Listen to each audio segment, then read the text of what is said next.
Hi, Stephanie. Welcome to the More of Me podcast. I'm so excited that you are saying yes to this opportunity. You're just a regular mom. I mean, I don't think you've ever done a podcast before. So, for you to do this is so brave of you. Thank you so much for your time and for sharing your wisdom today and your journey about how you got debt free. Let's get started at the beginning because Stephanie's a real estate agent now. She owns two homes, she's debt free, but you weren't always in that stage of your life. So let's go back a little bit to when you were in debt, and talk about, how much in debt you were, how you felt, and then what was the moment that you said, enough is enough, and I need to get out of debt and I need to do it now. And how did you even start your debt free journey? Thank you so much, Sandra. And I congratulate you. I think that you're the bravest because you're launching this podcast. And I remember you. I mean, you've been saying that it's something that you wanted to do, and you've been afraid, but you finally did it. So congratulations. So as far as the my journey, okay. So like you said, it hasn't been. We haven't been in this position years back. It was tough. It was hard, and I still believe that this is not where I want to be. Like everyone else, we rented for so many years. And it's so ironic because I got my real estate license 3 years ago, and I purchased my first home 2 years ago. It's ironic because for a whole year, I was doing real estate, telling people you should buy homes and invest, and I was still renting until I decided, my husband and I decided to take a leap of faith and purchase our first home. I think that when you are handling your finances, I don't know how people do it, but there's people that do their finances separate if you're married. So in our case, our finances, they were together. So there's always one spender and there's always one saver. And in our situation, Will was handling the finances. He's a spender. It was more like, okay, we're going to spend, we're going to go out, we're going to eat, we're going to do this, we're going to do that. And I really wasn't like questioning, I really wasn't looking into our finances. It wasn't until like I started seeing some, the bills, and I was like, oh crap, like, and it just, debt just started accumulating. I feel like it just happens, like it just happened. Like you just start swiping the card and you think that you have the money and you don't. And then boom, you're drowning in debt. I think that being in debt creates all sort of emotions. For me, it was mentally exhausting to live paycheck to paycheck. And sometimes I felt like at the end of the month, there was like $0 in our account. And that's the hardest, and it's like so stressful. It eventually starts affecting your physical health because stress creates all sort of emotions. And then I was so unhappy. My marriage was awesome and everything, but when there's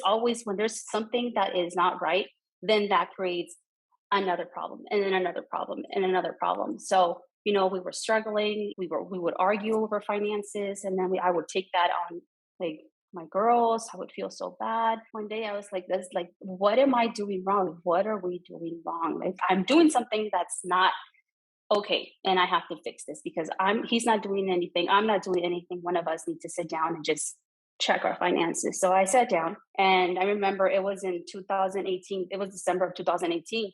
And I was crying, Sandra. Like I was crying because I was so stressed out. And it's hard when you're a mom because you want the best for your kids. And if your kids are telling you, I want this, I want that, and you're like, oh crap, like I really can't buy this, it's really hard to say that. So I remember it was 2018 in December, and I was in my kitchen, and I sat down and I was like, okay, I'm going to look at my bank account, my statements, and I noticed that we were spending like $300 just eating out. We were spending like $150 on Starbucks. We were spending like so much money on Amazon, Netflix, Disney Plus, like all stuff, a bunch of stuff that were not really needed because we were drowning in debt. And so I made a list of income and expenses. And I sat down with Will and I told him how it is right now. And we had that difficult conversation. And I'm so happy to have a husband, that it's so supporting, and he was on board with me to make a change with our finances. And that meant no more coffee. We're going to make coffee at home. We were going to only have Netflix, I think. And that was like, I told him, like, I wanted to cut all sorts of like entertainment. But then again, you need to have some joy in your life. So I was like, okay, Netflix is fine. So we kept Netflix. We got rid of a bunch of things that were not necessary, and we decided to tackle our debt. And that was in 2019. I mean, 2018. So 2019, we were able to pay off a total of like 39,000, almost 40,000 Oh, wow. in credit cards in 1 year, girl. Like we Wow. had to hustle. And let me tell you this: like you might think, okay, well, you did real estate, so it was probably easier for you. Nope. The first 2 years of my real estate career was not easy, and I didn't do a lot of deals. So it was basically just my husband's income, and my ability to be able to handle the finances. Because then we moved the finance. I took over the finances. So he basically like worked, and I just made sure that we paid our debt in 2019. In 2020, our goal was to save for our second home. And we did it, girl. We did it this year. We bought our second home. And I'm so happy to say that, we are debt free. And it was not easy. It took us a few years, but, until you don't sit down and you say enough is enough, you're always going to be in this cycle. It sounds like you and Will really work very well together, and you guys both got on the same on the same boat and decided, we're going Hmm. to do this, and did it as a team. And Yeah. you guys, wow, that $40,000 in debt. And also what it sounds like is that you realized that his strength wasn't handling the finances, and you said, okay, Yeah. we got to look at our strengths and our weaknesses Yeah. and who's good at what. Sometimes when we're at home and our husbands are out there working their 9 to 5s and making the money, we feel like we can't contribute or we can't make financial decisions.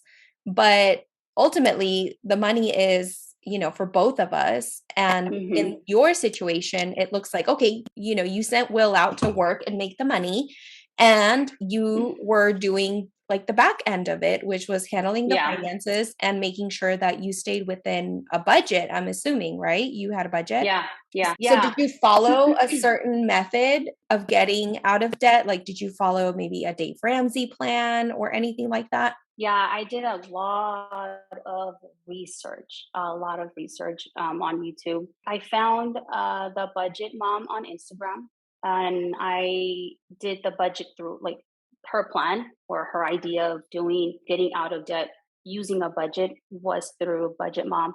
As far as paying our debt, I used Dave Ramsey's The Snowball Method, it's called. If you're single, I think it's much easier because you do your own thing, like you make the money and you know where the money goes. If you're still living with parents and you're not actually paying for rent and utilities and you have so many expenses, like it's just so much easier for you to be able to get educated and handle your finances much better. When you're married or you have a partner, whether you're married or not, it's a matter of communicating and, like you said, deciding who's better at handling the finances. And it's not bad. I don't think that it's something bad.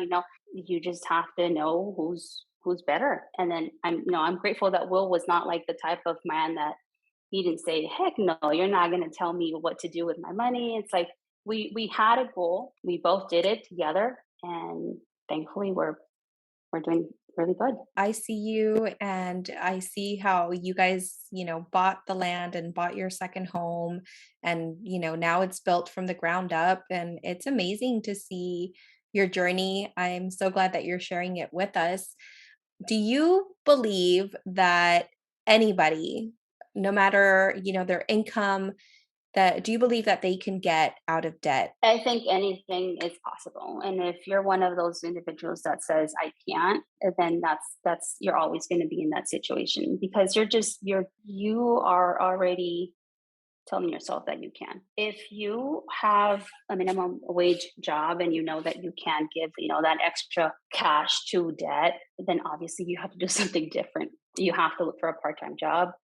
You have to, I don't know, You have to have a side hustle. You can't just say, I can't. Of course you can't, because you only have, so much money coming in, and then you're not going to have enough to send to those to debt. What I did with Will, like I said, we had so much debt that we literally, like, we had enough to pay for, to have a roof over our heads. It wasn't like, oh my God, I didn't have anything to eat. No, we just didn't have enough to be able to say, okay, let's go out and eat and have this meal, or I want to buy this toy for my girl. It's like I had to think twice before we did that. What Will did was that, for that year, he did Uber, and it was very tough because obviously he had a Monday through Friday job, 8 to 5. So Friday, Saturday, and Sunday he would do Uber. He would do that from like 7 at night, and he would come like at 4 in the morning. Oh. Every weekend. And it's hard. It was hard back then. Right now I'm like, wow, like it's just amazing, the journey.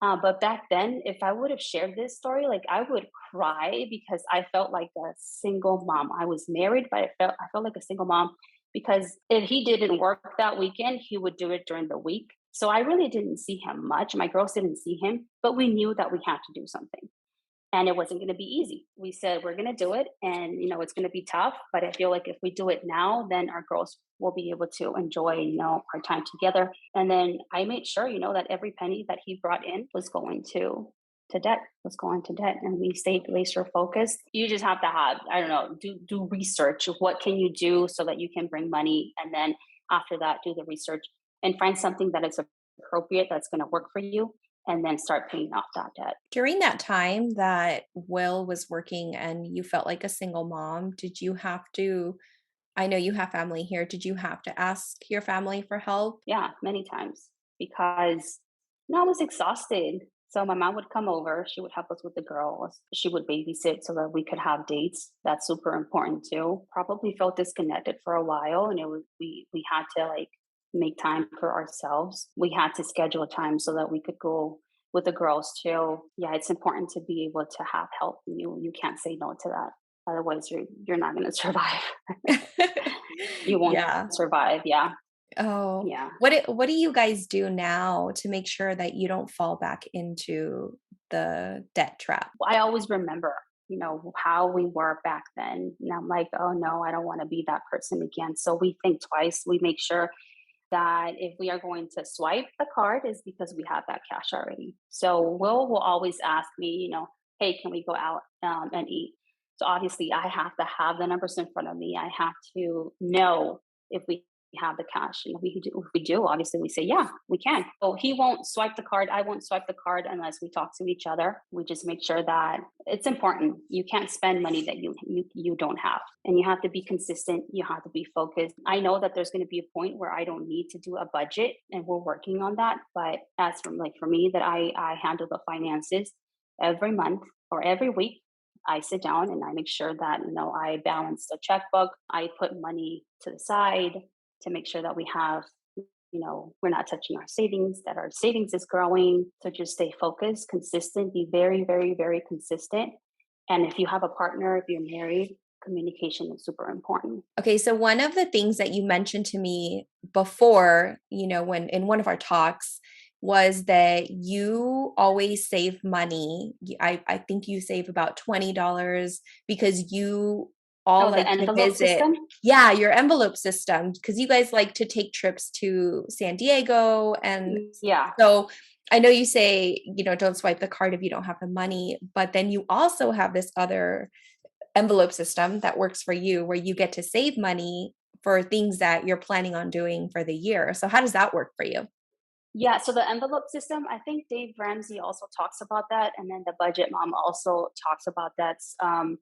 And it can be a physical envelope where you can have 5 envelopes or whatever, how many envelopes you want. Like in a year, like you need to know if you want to go and take a vacation. So you have an envelope that says vacation. You have an envelope for Christmas. You have an envelope for birthdays or whatever you want to save for.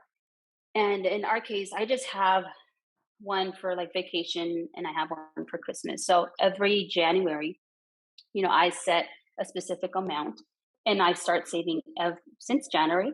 I start saving an amount for so that I have enough money to buy Christmas gifts. The money that I have is not the money that I was supposed to be for grocery shopping or for our rent or our mortgage or for so that the envelope system helps you to just keep track of that money and you're not touching anything. Let's say that if you save, I don't know, whatever amount, $100 every month for Christmas, you start January, by the time you hit December, you're going to have a lot of money in that envelope. It is a very simple method. However, if you're the type of person that, you get tempted and you're like, oh, I have money there, so I can go shopping or I can do, buy something that is not for Christmas, then that maybe doesn't work for you. You probably should do it via the bank, I guess, like just transfer it to a savings account. But I feel like that one works best for me. But you just have to do the research and know what's appropriate for you. I think you mentioned to me that the envelope system doesn't work for you.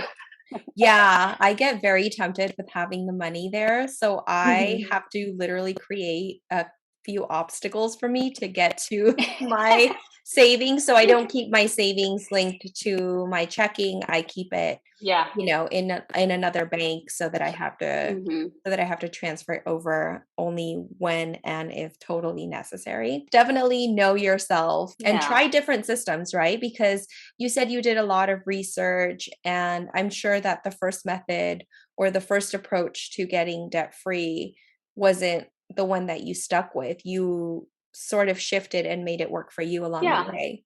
I made it personal. Like I made it something that fit and it was just okay for me to do. Because the budget mom, I purchased her, I guess it's like it's just like a book where she has like, you have a way to see how much you've spent in a year. It's like a big, thick book with a lot of information. And I really wasn't interested in that. Just wanted to make sure that I had a budget. Yeah, you tweak, you do whatever you do, and whatever works best for you, that's what you do. But you have to do something. The point is that you can't sit there and you can't like keep saying to yourself, "Oh, like I can't believe I have this so much debt and I won't be able to do anything," or "One day I will," or "One day," and then like 5 years later you're in the same situation. And the thing that really helped me be like stay focused is my two girls. Like I've always said, I want the best for them. I don't want them to struggle. I don't want them to, and I always get emotional when I talk when I talk about them because growing up, your parents did based on the education that they received. So they taught you how to live life, and then it's my job to make sure that I do it better. So I look at them and I'm like, man, I don't want them to struggle the way that I struggled. I don't want them to feel stressed. I don't want them to feel unhappy. I don't want them to get to feel what living in debt is. So Mhm. I'm going to make sure, and I promise myself every day that I'm going to make sure that I'm going to work so hard to give them the best life. And I'm happy because, it was hard for us to be able to purchase our home because we bought our first home, which now is a rental, our first investment property. We purchased it in 2019. And remember, 2019 was when we were paying off our debt. It was hard because we went from paying like 1,200, I believe, in rent to paying 1,800 in mortgage. And we did it. We took a leap of faith and we said, we're going to do it because we're going to do it. And our goal was, our goal has always been we want to make sure that when our girls are reach an adult life and they get married, we want them to have their own home. I don't want them to struggle with like getting a loan. I don't want them to struggle with like purchasing a house. I don't want them to struggle at all. That's the life that I want to give to my kids. So that's one thing that motivates me to keep going, to continue being like, stay on the budget. And like I said, I know that one day I'm not going to be on a budget, but now I'm so happy to say, we have our first investment property, and it's so sad, like so satisfying to say, hey Zoe, like, did you know that you already have a house? Like you have a house. And Chloe and I tell Chloe the same thing. And it's just like very fulfilling for me to say that to my 5-year-old and my 3-year-old, and knowing that I've achieved something, we've accomplished. accomplish something that put on paper, we did it. You have come so far, and you get emotional because you do look back, and that pain of being in debt and not being able to buy things for your It's girls. horrible. Yeah, it comes flooding back, and you, like you said, you Yeah. wanna protect them from what you went through, which makes total sense. You have a super strong why, and that's why you've stayed so committed and so focused, to your debt-free journey and to making investments and, everything that you're doing right now. You guys are doing it. A year from now, if I could have gone back and said, Stephanie, you're going to have an investment property, you're going to be, you know, thriving in your career, and you're going to be building a second home from scratch. I mean, would you have believed it? Heck no. No, no. And it's also important, Sandra, to be able to write it down. Goals are so, so, so important because they give you direction. And if you don't have goals, then you don't know where to go, right? Sit down. It's free to dream. So sit down and just dream about the life that you want to build, and then write it down, and don't leave it on paper. Like, obviously, you have to work for it. I love to put things on paper, and I love to see it come true. I remember in last year, this year, the beginning of this year, I told my girls and Will, hey, and Will, on a napkin, I was like, hey, so we should start, making a list of the home that we want. And the girls were telling me their stuff, and we added all these things on a piece of paper, napkin. I have that napkin, and I'm so glad to say, God gave me everything on that list. And so writing it down, having a goal, that is so, so helpful. Really does give you direction. I love goal setting.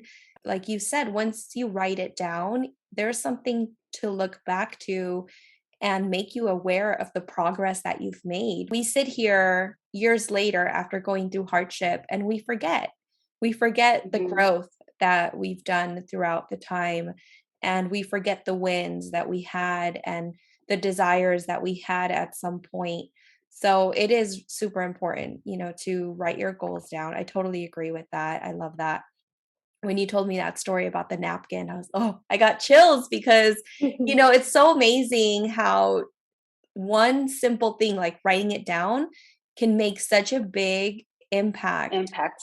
on your goals, and people don't do it. What do you think has been one of the biggest shifts that you have made, maybe, physically, emotionally, mentally, that has gotten you from where you were to where you are now? It's mental. I'm going to say that it's been a mental shift. I feel like that's the hardest. Attacking your mind, it Yeah. is so hard, because if your mind tells you you can't, you won't. And sometimes your mind tells you you can't, and you have to go against it, and you have to tell your mind I can. The mental is the one thing that I can say that shifted. And again, like I said in the beginning, once it attacks you mentally, then emotionally, and then physically, Mm. aligning yourself and surrounding yourself with positive people. And if you don't have positive people around you, because I know that one person will say, well, I don't have someone positive around me, then go on YouTube and research.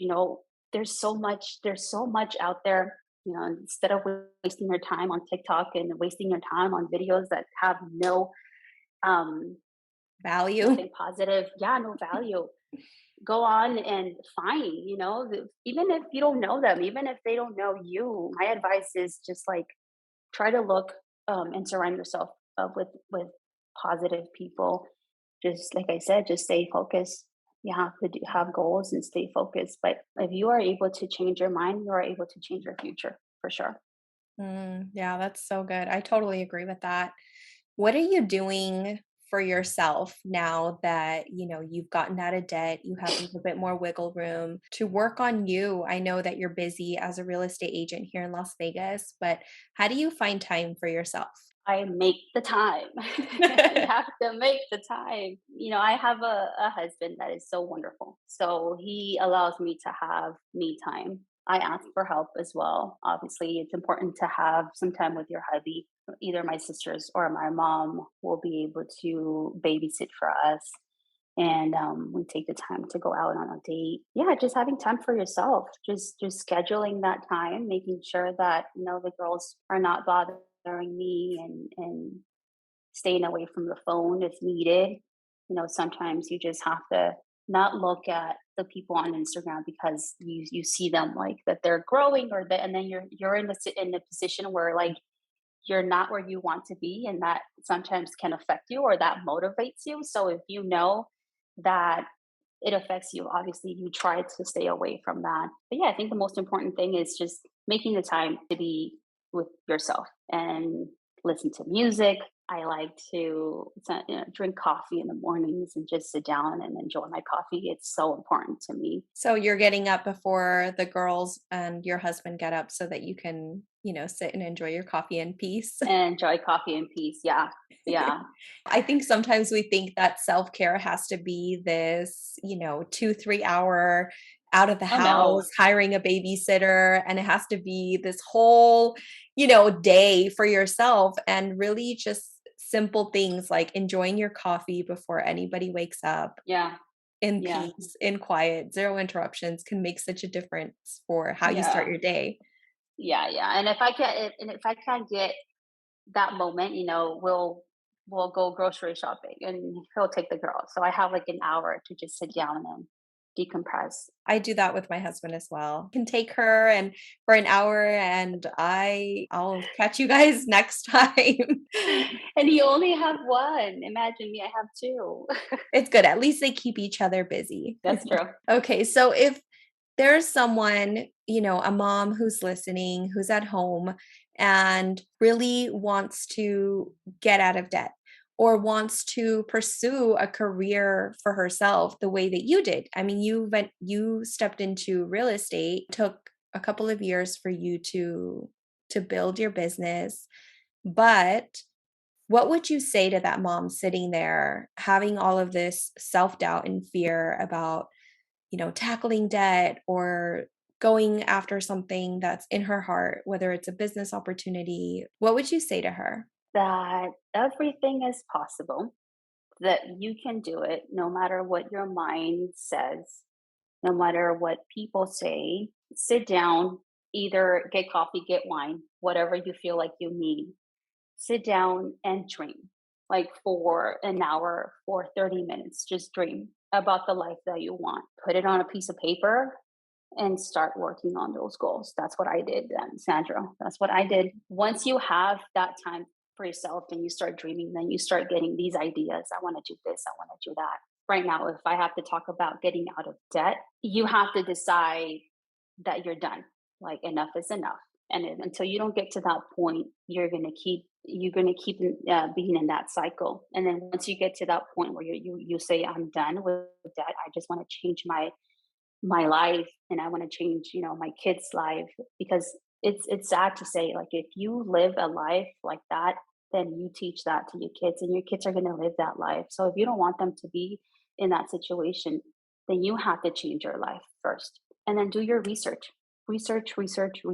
Talk to people that have been in that situation. If you don't have that people in your life, then go on YouTube, use Instagram, any resource that will take you to the right direction. And then sit down, look at your expenses and your income, and make sure how much is coming in, make sure how much is coming out. Select a plan, something that's going to help you. Like I said, I use the Budget Mom and Dave Ramsey, but there's so many individuals out there that have been successful and paying off their debt. I also suggest that you have an emergency savings, which Dave Ramsey also talks about, because if something happens, you don't touch grocery money, you don't touch your rent or mortgage money, you don't touch money that's not supposed to be for a car expense, or I don't know, whatever. So have an emergency fund, and then start tackling that and be consistent and stay focused. And if they say, hey, Sandra, let's go out and have dinner, and you're not supposed to, you have to say no. And it's going to be hard for that period of time. It might take you, it took us a year, but it can take months. It can take more than a year. It can take, the point is that you have to be consistent and you have to know that there's going to be a time where you're not going to be in that situation again. Just stay consistent, but don't lose faith. And it's important to surround yourself with positive people, because if you are with people that are exactly like you, then that's not helpful at all.